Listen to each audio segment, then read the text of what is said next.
నీవు తప్పులోనే జీవిస్తూ, పాపములోనే జీవిస్తూ, ఆ తప్పును కప్పెట్టుకుంటూనే ముందుకు సాగాలని ప్రయత్నం చేస్తే దేవుడు తట్టుకోలేడు. ఎందుకని మరలా చెప్తున్నా, ఒక డాక్టర్ దగ్గర నువ్వు వెళ్తే నీ కాలంలో పుండు ఉంటే, ఆ పుండు నిండా చీము ఉంటే మంచి డాక్టర్ ఏం చేస్తాడు?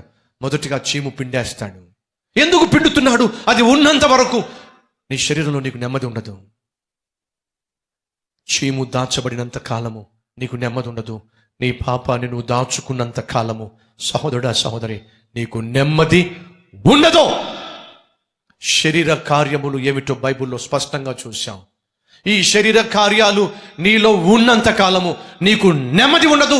నీ చుట్టూ ఉన్న వారికి నువ్వు నెమ్మదిని ఉండనివ్వవు. నువ్వు సైతానుకు లొంగిపోతున్నావు కాబట్టి, లోబడిపోతున్నావు కాబట్టి, అలా సైతానుకు లోబడిపోతూ నువ్వు జీవిస్తే నీకు నెమ్మది ఉండదు. కనుక దేవుడు నీ బ్రతుకుని బయట పెట్టేస్తాడు. వినండి, అబ్రహాము అబద్ధము మీద ఆధారపడుతున్నప్పుడు, అబద్ధం మీద ఆధారపడినటువంటి అబ్రహామును బయట పెట్టేశాడు. ఇస్సాకు అబద్ధం మీద ఆధారపడినప్పుడు, అబద్ధం చెప్పిన ఇస్సాకు బ్రతుకును బయట పెట్టేశాడు. దావీదు వ్యభిచారం చేసినప్పుడు దాన్ని ఒప్పుకోకుండా తప్పించుకుని తిరుగుతున్నప్పుడు దేవుడు బయట పెట్టేశాడు. యోనా దేవుని వ్యతిరేకంగా, చిత్తానికి వ్యతిరేకంగా వెళ్తున్నప్పుడు యోనా బ్రతుకేమిటో దేవుడు బయట పెట్టేశాడు.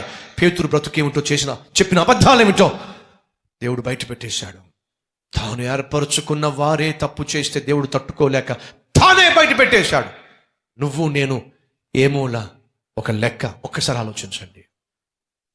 దేవుడు నీ పాపాన్ని బయట పెట్టక మునిపే నువ్వే దాచిపెట్టిన పాపాన్ని ప్రభు సన్నిధిలో బయట పెడితే కనికరం పొందుకుంటావు, క్షమాపణ పొందుకుంటావు, సమాధానం పొందుకుంటావు, సంతోషాన్ని పొందుకుంటావు, సకల ఆశీర్వాదాలు పొందుకుంటావు, సజ్జనుడుగా నువ్వు జీవించగలుగుతావు.